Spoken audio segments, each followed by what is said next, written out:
한번 나눠보도록 하겠습니다. 오늘날 전 세계에서 지성인들이 가장 주목하는 역사학자가 있습니다. 그 역사학자 이름이 무엇일까요? 누구일까요? 유발 하랄이라고 하는 사람이 있습니다. 여러분들 많이 들어보셨을 거예요. 이 유발 하랄이라고 하는 사람이 책을 썼습니다. 어떤 책을 썼냐면 호모 사피엔스라고 하는 책을 썼죠. 우리 성도님들 가운데 이 책을 읽어보신 분들이 계실 것이라는 생각이 듭니다. 그리고 또 하나 책을 썼습니다. 호모 데우스라고 하는 책을 썼습니다. 그리고 얼마 전에는 넥스트라고 하는 또 책을 썼는데요. 그 책은 제가 아직 읽지는 않았습니다. 올해가 가기 전까지는 읽으려고 계획을 하고 있습니다. 그런데 이 책에서 공통적으로 얘기하는 내용이 있습니다. 신이 되려는 인간에 대해서 이야기를 합니다. 벌써 호모 데우스라고 하는 책에서 우리가 알 수가 있어요. 호모라고 하는 것은 인간을 얘기를 합니다. 데우스라고 하는 것은 신을 얘기를 해요. 신이 되려는 인간에 대해서 이야기를 합니다. 이 책 제목 중, 이 책 내용 중에 이런 이야기가 있습니다. 보잘것없는 유인원에 불과했던 사피엔스는 협력을 통해 지구의 지배자가 되었으나 과학과 자본주의의 발전 속에서 스스로의 행복을 찾지 못한 채 신이 될 준비를 하고 있다라고 얘기를 해요. 물론 호모 데우스라고 하는 책에서도 신이 된 인간에 대해서, 신이 되려고 하는 인간에 대해서 이야기를 합니다. 그런데 가만히 생각을 해보면 신이 되려는 인간, 이것은 오늘날 유발 하랄이가 처음 얘기한 건 아니다 라는 생각이 들었습니다. 창세기 3장을 읽어보면 우리는 알 수가 있어요. 인류 역사상 가장 첫 번째 죄악, 인류 역사상 가장 오래된 비극을 우리는 창세기 3장에서 볼 수 있다라고 볼 수 있습니다. 창세기 3장을 보면서 우리는 죄를 지은 인간에 대해서, 그리고 그 죄의 결과에 대해서, 그리고 그 죄를 다루시는 하나님의 그 모습을 우리는 볼 수가 있습니다. 최초의 인류 아담과 하와가 죄를 짓게 된 동기와 그 결과는 무엇입니까? 한마디로 말씀을 드리면 죄 때문에 그렇습니다. 다른 말로 하면 교만이죠. 죄의 동기는 교만이다라고 볼 수 있습니다. 사탄은 인간의 교만을 집중적으로 공략을 합니다. 사탄의 전략을 우리가 잠시 한번 살펴볼까요? 우리 잘 아는 내용이에요. 그리고 제가 이미 칼럼에, 목회 칼럼에 쓰기도 했던 내용입니다. 사탄은 하나님의 말씀을 어떻게 합니까? 의문을 품게 하죠. 창세기 3장 1절을 우리가 한번 읽어볼까요? 창세기 3장 1절을 보면, 그런데 뱀은 여호와 하나님이 지으신 들짐승 중에 가장 간교하니라. 뱀이 여자에게 물어 이르되 하나님이 참으로 너희에게 동산 모든 나무의 열매를 먹지 말라 하시더냐. 이게 모든 나무, 말씀을 어떻게 합니까? 말씀에 의문을 품게 합니다. 모든 나무는 아니었죠. 우리가 아는 것처럼 동산에 선악을 알게 하는 나무만 먹지 말라고 했는데 아주 교묘하게 말을 바꿉니다. 모든 나무를 먹지 말라고 하더냐라고 하는 것은 먹어도 된다라고 하는 그 생각을 이미 품고 얘기를 한다라고 볼 수가 있습니다.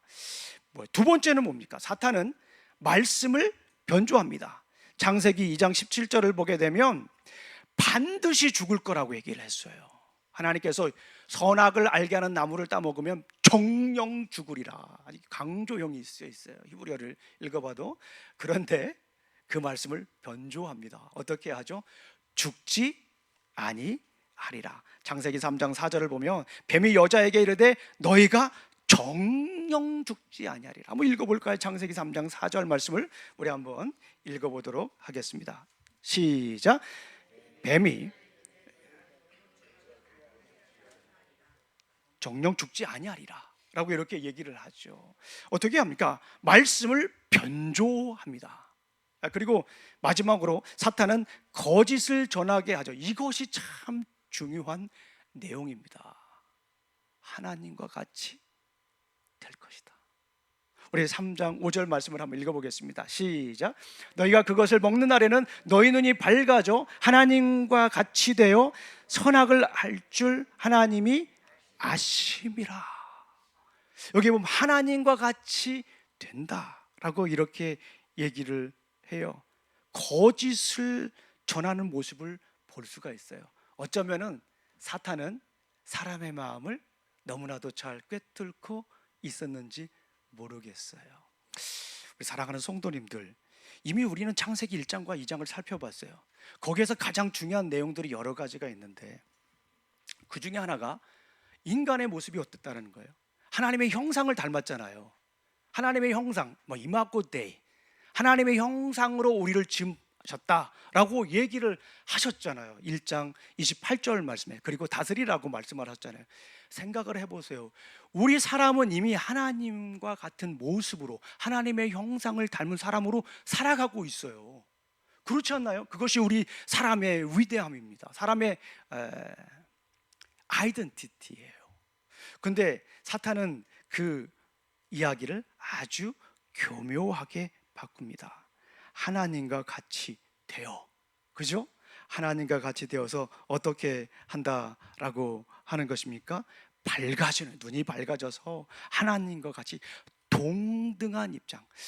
하나님의 형상을 입고서 이 세상을 다스리면서 살아가라고 했는데 그것이 아니라 그것을 넘어서 하나님과 동등한 입장에서 살 수 있게 된다라고 하는 것을 얘기하는 것이에요.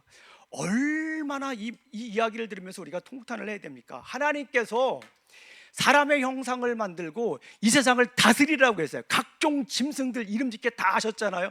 다스리라고 했어요. 피조물을 다스리라고 했습니다. 그런데 창세기 3장에 가보니까 어떻습니까? 피조물인 뱀이 하나님의 형상을 닮은 사람을 유인하고 있어요. 역전이 되는 그 모습을 보고 있어요. 누가 다스려야 돼요?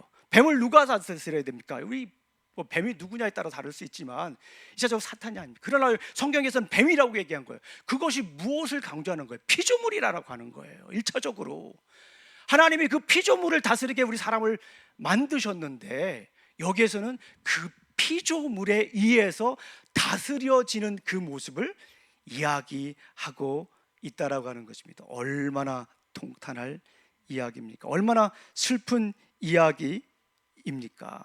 그 결과가 어떻습니까? 창세기 3장 8절을 보게 되면 우리가 이미 잘 알고 있는 이야기입니다. 그 결과가 뭐예요? 책임 전가를 하지 않습니까? 네. 수치스러움을 경험합니다. 죄의 결과이다. 책임 전가, 수치스러움, 하나님으로부터 도피합니다. 이게 뭐예요? 멀어지는 거예요. 그래서 우리가 죄라고 하는 것을 정의할 때 하나님과 분리된다라고 얘기를 해요. Sin is separation from God. 하나님으로부터 멀어지는 것, 분리되는 것을 우리가 죄라고 합니다. 사람이 죄를 지으면서 수치심을 겪게 되고 또 이렇게 책임 전가도 하고 또 하나님과 멀어지고 또 서로 이렇게 고립되고 분리되는 그런 모습을 볼 수가 있습니다. 그런데 중요한 것은 창세기 3장은 여기에서 끝나지 않습니다. 하나님의 사랑 이야기를 우리가 귀담아 들을 수가 있습니다. 창세기 3장 15절을 보게 되면 하나님께서 우리를 얼마나 사랑하시는지를 우리가 알 수가 있습니다. 우리 창세기 3장 15절 말씀을 함께 읽어보겠습니다. 너무나도 중요한 말씀이에요. 혹시 성경을 읽으시다가 창세기 3장 15절에 밑줄이 그어 있지 않거나 형광펜이 칠해 있지 않거나 아무런 표시가 되어 있지 않으면 집에 가서 3분간 회개하셔야 됩니다. 그만큼 중요한 말씀이에요. 자, 우리 함께 읽어보도록 하겠습니다. 시작. 내가 너로 여자와 원수가 되게 하고 너의 자손을 여자의 자손과 원수가 되게 하겠다. 여자의 자손은 너의 머리를 상하게 하고 너는 여자의 자손의 발꿈치를 상하게 할 것이다. 여기다가 써놓으세요. 원시복음이라고 합니다. 프로트 가스펠, 원시복음, 프로트 이벤젤리즘 이런 말을 쓰기도 합니다. 하나님을 대적하고 영적 질서를 뒤흔든 사탄을 향한 엄중한 심판입니다. 그리고 여기서 심판에 끝나는 것이 아니라 이것은 무엇을 얘기를 하는 거예요? 파멸에 빠진, 죄에 빠진 인간을 향한 구원의 선포입니다. 이기도 합니다. 여기서 여인의 후손은 내 머리를 상하게 할 것이다 라고 얘기를 합니다. 머리를 상하게 한다라고 하는 거예요. 여인의 후손이 내 머리를 상하게 한다라고 하는 거예요. 뱀의 머리를 상하게 한다라고 하는 거예요. 자, 머리 하면 떠오르는 게 있지 않습니까? 우리가 창세기 1장을 보면서 브레시트, 성경 전체의 첫 번째 단어가 브레시트라고 하는 단어예요. 이거를 태초에 in the beginning으로 번역을 했지 않습니까? 정말 멋있는 번역이에요. 그런데 이것만으로도 저는 좀 부족해요. 이거는 태초에라고 하는 것은 시간적인 개념을 얘기하는 것도 있지만 더 중요한 게 있어요. 이거는 순서를 얘기를 하는 거예요. 순서. 브레시트라고 하는 말은 원래 히브리어로 보게 되면 머리에서, 머리 안에서라고 번역을 할 수가 있어요. 그러니까 여기에서 말하는 것은 누가 머리냐라고 하는 거예요. 브레시트 엘로힘, 하나님께서 태초에 머리가 되셨다라고 하는 것을 매우 강조하기 위한 거예요. 성경 전체 얘기가 무엇입니까? 하나님의 다스림, 하나님의 주권, 하나님의 머리 되심, 이것을 헤드십이라고 얘기를 합니다. 그래서 머리가 머리인 것처럼, 사람이 뱀이 머리인 것처럼 잠시 인식을 했잖아요, 여기에서요. 그러니까 확실하게 누가 머리인가를 보여주는 거예요. 뱀의 머리를 상하게 한다라고 하는 것을 우리가 볼 수가 있어요. 우주의 참된 머리가, 헤드십이 누구입니까? 하나님이다라고 하는 것을 다시 한 번 더 각인시키는 장면이에요. 제가 그런 말씀 드렸잖아요. 이 헤드십이 잘못되면 뭐에 빠진다? 하드십, 죄에 빠지는 거예요. 그 모습을 여기서 지금 보여주고 있다라고 저는 생각을 합니다. 마치 가짜 왕의 행세를 하는, 그리고 가짜 왕이 되고 싶어 하는 인간, 가짜 왕의 행세를 하는 사탄, 이렇게 엄중한 심판을 내리고 있는 장면이다라고 볼 수가 있습니다. 하나님의 세우신 참된 통치의 질서가 훼손된 이 상황에서 하나님은 창세기 3장 15절을 통해서 인류를 향한 위대한 구속의 메시지를 전하고 있다라는 것입니다. 여기서 여자의 후손이 누구입니까? 이미 성경 공부에서 우리는 너무나도 잘 알고 있어요. 여자의 후손이 누구예요? 오실 예수 그리스도입니다. 예수님께서 이 땅에 오셔서 가짜 왕의 행사를 하는 사탄의 세력을 완전히 짓밟겠다라고 여기에서 선포하는 거예요. 이미 예수님에 대해서, 창세기지만 이미 오실 예수님, 죄에서 구원하실 예수 그리스도에 대해서 이미 선포하고 있다라고 하는 것입니다. 진정한 왕으로서 예수님이 이 땅에 다시 오실 것을 얘기해 주시는 거예요. 그러니까 창세기 3장 15절은 타락으로 빼앗긴 하나님의 왕권을 되찾고 그리스도를 통해 우주의 참된 머리신 하나님의 통치를 완벽하게 회복하겠다라는 메시지입니다. 자, 하나님의 사랑 이야기입니다. 그러면 예수님의 구원 이야기는 어떻게 흐릅니까? 계속해서 이어집니다. 아담과 하와가 수치와 부끄러움을 가리기 위해서 스스로 엮어 만든 무화과 나무 잎은 태양 아래 금세 마르게 되었죠. 그러나 하나님께서는 동물의 피를 흘려서 가죽 옷을 지어 주십니다. 그것이 또 하나님의 놀라운 구원의 방편입니다. 우리 창세기 3장 21절 말씀을 한번 읽어보겠습니다. 우리 창세기 3장 21절 말씀을 우리 함께 읽어보겠습니다. 짧은 말씀이에요. 창세기 3장 21절, 너무나도 중요한 말씀입니다. 함께 읽어보겠습니다. 시작. 여호와 하나님이 아담과 그의 아내를 위하여 가죽옷을 지어 입히시니라. 여기서 가죽옷을 지어 입히셨다라고 하는 것이, 이 가죽옷을 입히기 위해서 동물을 잡아야 되는 거죠. 피를 흘려야 되는 거죠. 누구를 얘기를 하는 겁니까? 오실 예수님에 대해서 이 얘기를 하고 있어요. 구약 성경을 읽으면서 참 놀라운 일들을 많이 발견을 하는데요, 구약 성경에서 이미 오실 예수님에 대해서 수없이 얘기를 합니다. 그래서 제가 우리 성경 공부할 때 그런 얘기를 하지 않습니까? 구약 성경은 오실 예수님에 대해서 얘기를 한다. 신약 성경은 누구에 대해서 얘기를 합니까? 오신 예수님에 대해서 이야기를 한다라는 거예요. 놀라운 얘기예요. 성경이 바로 핵심은 예수 그리스도예요. 성경을 가지고 드라마를 만든다면 주인공은 누구가 됩니까? 예수님이 되어야 된다라고 하는 거예요. 구약은 오실 예수님, 신약은 오신 예수님에 대해서 얘기를 해요. 그래서 제가 농담 삼아서 진담 삼아서 오 신실하신 예수님이다 라고 제가 얘기를 합니다. 예수님은 우리의 삐뚤어진 이 모습을 바로잡기 위해서, 일그러진 하나님의 형상을 다시 펴기 위해서, 죄 가운데 있는 우리를 구원해 주시기 위해서 이 땅에 다시 오셨습니다. 인간은 높아지려고, 신이 되려고, 하나님이 되려고 해서 죄를 지었지만 신이신 예수님은 우리를 너무나도 사랑하셔서 종의 모습으로 이 땅에 오신 거예요. 역설이죠. 우리 함께 빌립보서 2장 5절 8절 한번 읽어보겠습니다.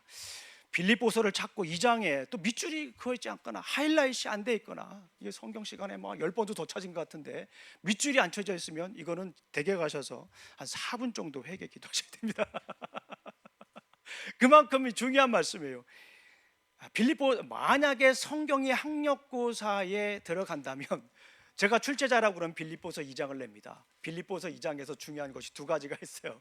첫 번째는 예수 그리스도의 종되심, 예수 그리스도의 겸손, 그리고 또 하나는 삼위일체입니다.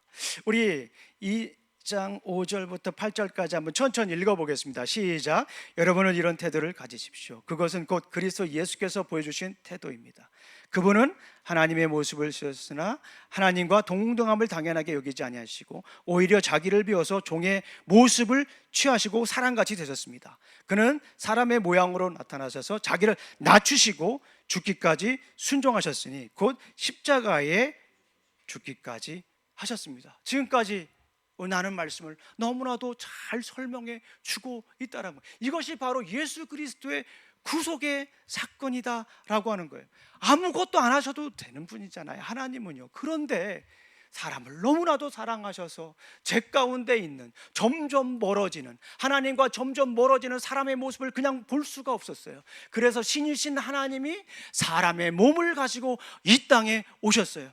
오신 것뿐만 아니라 죄를 지은 인간들에게 본인이 직접 희생제물이 되셔서 피를 흘려서 구원하셨다라고 하는 거예요. 이것이 바로 예수 그리스도의 놀라운 사랑입니다. 우리가 살아가면서 이것만 기억하면 돼요. 아무런 자격이 없는 우리를 위해, 사람도 아닌 신이신 예수님이 나를 위해, 나의 죄를 위해 이 땅에 오셔서 그 목숨을 내어주신 만큼 내가 소중하다라는 거예요. 내가 그만큼 소중하다라고 하는 거예요. 우리 사랑하는 성도님들, 옆에 분들 보면서 얘기해 보겠습니다. 당신은 정말로 소중한 사람입니다. 시작. 이런 말에 우리가 익숙치 않아요. 부부도 익숙치가 않아요. 우리 반석 형제님, 권반석 형제님 이렇게 참석을 하셨는데 댁에서도 그런 얘기를 좀 많이 나눠주셨으면 좋겠습니다. You are the best in the world. 왜냐하면 하나님이 그렇게 우리를 사랑하신다라고 볼 수가 있습니다. 어떤 목사님은 그런 얘기를 하더라고요. 예수님은 우리를 눈에 넣어도 하나도 안 아까울 정도로 우리를 그만큼 사랑하신다라고 하시는 거예요. 우리 부모님들이 우리를 많이 사랑하잖아요. 그 사랑을 통해서 우리는 예수님의 사랑을 경험합니다. 부모님이 얼마나 우리를 사랑하십니까? 그런데 그 사랑보다 우리 예수님의 사랑은 훨씬 크다라고 볼 수가 있습니다. 제가 읽어드릴게요. 이사야서 53장 4절과 7절 말씀을 제가 읽어드릴게요. 가만히 들으셔도 괜찮겠습니다. 그는 실로 우리가 받아야 할 고통을 대신 받고 우리가 겪어야 할 슬픔을 대신 겪었습니다. 원래 우리가 수치스럽잖아요. 우리가 부끄럽게 살아야 되잖아요, 죄 때문에요. 그런데 예수님이 십자가에 못 박혀 돌아가셔서 우리가 당할 그 수치심과 부끄러움과 그 고통과 그 아픔을 대신 지셨다라고 하는 거예요. 그것이 바로 예수 그리스도의 사랑이에요. 이 예수 그리스도의 사랑이 우리에게 임해야 돼요. 이것이 첫 번째예요. 그런 다음에 자식 사랑이고 아내 사랑입니다. 아내 사랑을 먼저 추구하고 남편 사랑을 먼저 추구하고 자식 사랑을 먼저 추구하게 되면 그 사랑이 왜곡이 돼요. 사람은 부족하기 때문에 변할 수 없어요. 그런데 우리는 모든 관계에서 그 예수 그리스도의 십자가 사랑을 top priority, 먼저 생각해야 돼요. 상대방을 보고 평가하기 전에, 상대방이 나에게 주는 사랑에 대해서 얘기하기 전에 우리는 내 안에 있는 예수 그리스도의 사랑을 먼저 생각을 해야 돼요. 그래야 내 인생이, 내 머리가 정리가 됩니다. 나 같은 사람까지도 예수님은 사랑하셨구나. 그 사랑이, 그 신앙의 말씀이, 그 복음이 내 안에 들어오면 주변을 바라보는 시각도 우리는 달라집니다. 우리는 죄를 지었어요. 신과 같이 되려고 했던 인간이에요. 어쩌면 여전히 우리는 그렇게 살아가고 있는 줄 몰라요. 여전히 교회 다니고 성경 공부하고 기도에 참석하고 신앙생활하기 때문에 우리는 하나님의 자녀로서 온전히 산다라고 하는 생각을 할 수도 있습니다. 그런 생각을 하면서 여전히 세상적 가치에 많은 관심을 가지고 세상적 가치에 많은 시간을 투자하고 그것을 쫓아가며 살아가고 있는 줄도 모르겠습니다. 그런데 정말 중요한 것은 예수 그리스도의 사랑을 먼저 생각하시면 좋겠습니다. 우리 성령님께서 우리에게 말씀을 하십니다. 신과 같이 되려고 하는 우리의 사람들을 보면서 성령님은 우리에게 촉구하십니다. 유발 하라리가 지적한 것은 정말 역사학자로서 우리 인류를 잘 진단했다. 저는 그렇게 생각을 합니다. 그래요. 우리는 가만히 생각해 보면 그 누구도 신이 되려고, 하나님과 같이 되려고 살아가는 줄도 모르겠어요. 나 중심의 생각이죠. 교만이죠. 성경의 모든 죄의 뿌리는 교만입니다. 성경의 모든 죄의 열매는 나 중심입니다. 그래서 그것을 깨트리기 위해서 예수 그리스도는 이 땅에 오셨고 또 우리를 구원해 주셨습니다. 구원받은 우리는 예전과 똑같이 살 수는 없죠. 어떻게 해야 됩니까? 나 중심에서 성령님의 인도하심을 우리가 따라 살아야 되는 줄로 믿습니다. 사도 바울도 이것을 알았어요. 나 중심의 모습으로 살아가는 사람의 모습을 이야기를 합니다. 그리고 성령님의 인도하심에 따라 사는 사람의 모습을 이야기합니다. 많은 분들이 얘기하죠. 성령님의 인도하심을 따라 사는 게 너무나도 막연합니다. 눈에 보이는 것도 아닌데 어떻게 성령님의 인도하심을 따라 삽니까? 라고 얘기를 하죠. 그런데 사도 바울은 아주 명확하게 이야기를 합니다. 교만하여서 내 중심대로 살아가려고 하는 사람들을 하나님과 같이 되려고 하는 사람이다 라고 하는 거예요. 반대로 신이신 하나님이 우리의 죄를 구원하시기 위해서 이 땅에 오셔서 우리를 구원해 주신 그 사랑에 감동해서 살아가는 사람의 모습, 성령님의 인도하심을 따라가는 사람의 모습을 사도 바울은 너무나도 명확하게 이야기를 합니다. 아주 간단하게 말씀을 드리면 열매를 보면 알아요. 나 중심으로 살아가는 분들의 열매는 육신의 열매라고 합니다. 사도 바울은 그 부분에 대해서 아주 명확하게 얘기를 하죠. 성령님의 인도하심을 따라가는 사람들의 삶은 열매가 달라요. 그것을 무엇이라고 합니까? 성령님의 열매다. 성령의 열매다 라고 이야기를 합니다. 우리 한번 찾아보겠습니다. 갈라디아서 5장입니다. 우리 갈라디아서 5장에 있는 말씀을 함께 읽어보도록 하겠습니다. 5장 19절부터 우리 함께 읽어보겠습니다. 자, 갈라디아서를 한번 펴보세요. 우리 함께 읽어보시고 또 주님이 주시는 말씀을 마음에 새겼으면 좋겠습니다. 자, 우리 한번 천천히 한번 읽어보겠습니다. 육신의 일, 육신의 열매입니다. 시작. 육체의 일은 분명하니 곧 음행과 더러운 것과 호색과 우상숭배와 주술과 원수 맺는 것과 분쟁과 시기와 분냄과 당짓는 것과 분열함과 이단과 투기, 술 취함과 방탕함과 또 그와 같은 것들이라. 전에 하나님 너희에게 경계한 것 같이 경계하노니 이런 일을 하는 자들은 하나님의 나라를 유업으로 받지 못할 것이며, 내가 내 삶의 주인 되어 남을 다스리게 하고 내 뜻대로 되지 않을 때 분쟁하고 시기하며 분내고 이기적인 모습을 우리는 볼 수가 있어요. 왜 싸웁니까? 내 뜻대로 안 되니까 싸우는 거예요. 왜 분쟁합니까? 내 뜻대로 아니니까 분쟁을 하는 거예요. 다른 사람들까지 끌어가지고 분쟁하지 않습니까? 당짓지 않습니까? 왜 내 뜻대로 안 되니까 그렇게 살아갑니까? 왜 술을 마십니까? 그렇게 많이 취합니까? 막 흐느적거립니까? 내 뜻대로 안 되니까. 내 뜻대로 돼가지고 술 드시는 분들 봤어요. 내 뜻대로 안 되니까 술 취해서 술에 의해서 술 없이 살 수 없는 거예요. 비유가 너무 멋있습니다. 성령에 취해서 사는 사람과 술 취해서 사는 사람이 이렇게 다르는 거예요. 그 대신에 내 뜻이 아니라 성령님의 인도하심을, 나 중심이 아니라 우리 하나님 중심, 예수님 중심, 성령님의 인도하심을 따라 사는 사람의 열매는 무엇입니까? 성령의 9가지 열매예요. 성령의 9가지 열매가 뭡니까? 사랑, 희락, 화평, 인내, 자비, 양선, 충성, 온유, 절제. 이 9가지에 대해서는 제가 3, 4년 전에 시리즈로 설교를 한 적이 있습니다. 제가 그때 그런 말씀을 드렸어요. 헬라어 문법에 리스트가 쭉 나오면 맨 앞에 있는 게 대표성을 갖습니다. 9가지 열매가 참 귀한데 가장 큰 열매는, 대표적인 열매는 뭘까요? 사랑의 열매입니다. 근데 그 사랑의 열매가 뭐예요? 하나님의 사랑이에요. 예수 그리스도의 구원 이야기예요. 성령님의 인도하심을 따라 사는 사람들의 사랑 이야기입니다. 아, 저 사람이 정말 사랑이 있구나. 인내하는구나. 자비로움이 있구나. 정말 친절하구나. 우리 기독교인들은 친절해야 돼요. 정말 친절해야 됩니다. 각자의 직장에서 정말 친절해야 돼요.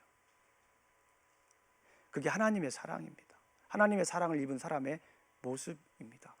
자, 오늘 말씀을 맺도록 하겠습니다. 우리 사랑하는 성도님들, 창세기 3장에서 우리 얘기를 합니다. 하나님과 같이 되려고 한 인간의 모습을 보았습니다. 그런데 이 이야기는 창세기 3장만의 이야기가 아닙니다. 오늘날 우리의 이야기입니다. 우리가 어떻게 살아야 됩니까?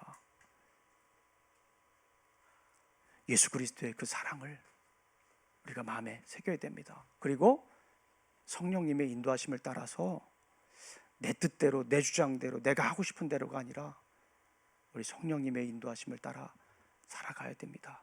제가 이 말씀만 드리고 말씀을 맺도록 하겠습니다. 헨리 나웬이라고 하는 분이 있어요. 근데 그분은 굉장히 고민이 많았던 분이에요. 하버드 대학에서 교수를 하시고 또 많은 곳에 강연이 있었고 너무나도 유명한 분이죠. 그런데 그분이 어느 공동체, 지체장애자들이 있는 공동체에 갑니다. 그래 가서 이야기를 합니다. 하버드 교수 헨리 나웬입니다. 이렇게 얘기하면 다른 곳에서는 와 이렇게 얘기를 하는데 거기 있는 분들은 하버드가 뭐예요?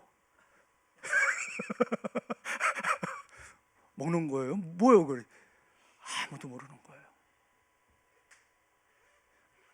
친구의 초청을 받아서 잠시 그곳에 강연을 갔다가 결국에 그곳에서 사역을 합니다.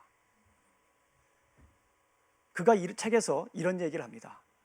하나님의 뜻은 상향성이 아니라 하향성이다. 하나님의 뜻은 상향성이 아니라 하향성이다. 이걸 성경적 이야기로 하면 하나님의 뜻은 큰 길이 아니라 좁은 길이다. 우리가 성령님의 인도하심이 무엇인지 우리가 알 수 있습니다. 우리 그리스도인은 예수님을 주인으로 모시고 구원받은 사람들은 본능적으로 성령님의 인도하심이 무엇인지 우리는 알 수 있어요. 우리 성령님의 인도하심을 따라 승리하며 살아가는 우리 복된 우리 침례교 성도님들이 되시기를 주님의 이름으로 축원합니다. 기도하시겠습니다. 하나님 아버지 참으로 감사합니다. 오늘도 귀한 날 주시고 또 이렇게 창세기 3장을 통하여서 성부, 성자, 성령님께서 우리에게 들려주시는 주님의 음성을 들었습니다. 이 말씀이 우리의 인생의 인포메이션이 아니라 우리의 삶의 트랜스포메이션이 될 수 있도록 아버지 하나님 인도하여 주시옵소서. 말씀을 마음에 새기며 살아갈 때 수없이 찾아오는 유혹과 현혹과 미혹을 우리 성령님의 인도하심을 따라 승리할 수 있도록 지켜주시옵소서. 예수님의 이름으로 기도합니다. 아멘.